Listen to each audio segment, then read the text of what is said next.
Okay, guys, I want to do a recap of all the information that we've gone through. I know I've given you a lot of information and I've gone through it pretty much very quickly. So let me do a brief recap of what we've talked about so far. And then I want to be able to add some emphasis points that you should really integrate and start to remember. The first one, as we talked about, is mindset. You have to have the right mindset. You have to have the right mindset when it comes to selling. If you're not selling, right? Don't I want you to think about that. You're not selling, you're sharing information. You're sharing great information that you know will benefit that client. You're sharing, you are not selling. And if you can actually have that mindset when you're talking to a potential customer, all of a sudden you have a different perspective. You see yourself differently. You're not seeing yourself as this pushy salesperson. You're this person who's actually sharing information, educating them about your products and your services.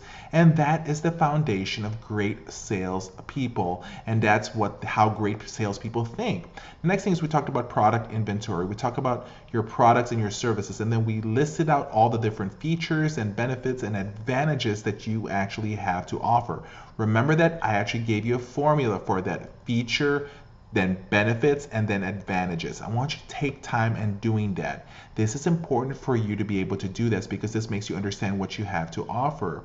This allows you to be able to then grab all this and list them out and categorize them and how that actually applies to the sales process. And then I asked you to do a comparative analysis, right? This is very important. What's going to happen is that you're going to be able to compare your company with other companies in the market. So you need to understand that you need to understand your competition. By being able to have this comparison analysis, this matrix, you'll be able to kind of tell where you're strongest and where you're weakest. And then again, this is the information that you want to be able to have during the introduction meeting with your customer to be able to put yourself and emphasize yourself to where your competitors are. The next part is the profile. I can't emphasize this enough. You can't sell to the whole world. Remember the TAM, the total available market. You need to be able to pick your market segments. So what I wanted you to do was to be able to find the right profile, the right client profile who's going to want to buy your product or your services. Now we talked about premium pricing. If you're going after premium pricing people, then that needs to be part of your profile. You can't sell to everyone. List them out, who your potential customers are, categorize them, and then prioritize them, and then attack those people, and then build your presentation around that niche market. Then you look at your sales process. The first part was obviously, the reason and what we talked about, what we need to do before we actually walk into a meeting. Then we talked about the first meeting. You remember the key on that first meeting is to be able to ask a lot of questions, to be able to get a lot of information. And what are you listening for? Problems that they're facing. That's what you're listening of, that current company they're working with, that vendor, that company, whatever, that service. The next thing is the presentation. Again, having to listen to their problems, to the situation that they're facing, and understanding those problems, and then incorporating and anticipating objections that they may have. You want to put all this together into a powerful presentation. Once you've incorporated their problems and anticipated objections into your presentations, that is a real strong presentation. Once you've done the presentation, the next step is to be able to demo. It's a demo phase, the how to. Let's see it. Now you're going to show it to them. Again, if you're going to do a live demo, that is the most amazing thing. The more tangible you can make it, the better. If you can't do a live demo, then that's perfectly fine. Go with some how-to steps. Try to make the how-to very tangible using customer testimonials or examples. And also, we talked about using analogies, right? If it's a complicated subject, break it down with some simple analogies. Remember what I gave you for the sales process? I pretty much said and compared it to a baking recipe. And don't forget to use a lot of visuals, pictures, objects, videos. Use visuals to be able to drive home the point. Also, on options, again, we get to structure the different options that you actually offer in regards to being a company or a product or services.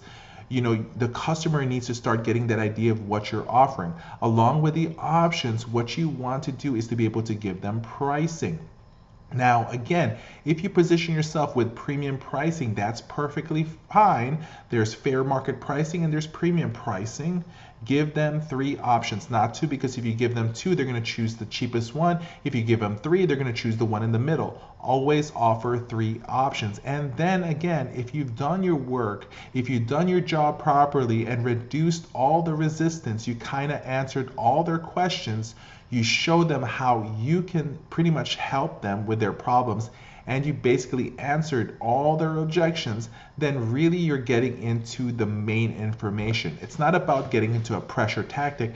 It's about asking for the order. This is the close. You're going to say, Mr. Customer, based on these options, which one of these will fit into your budget? If you do all of these things, and you will begin to have a great sales process.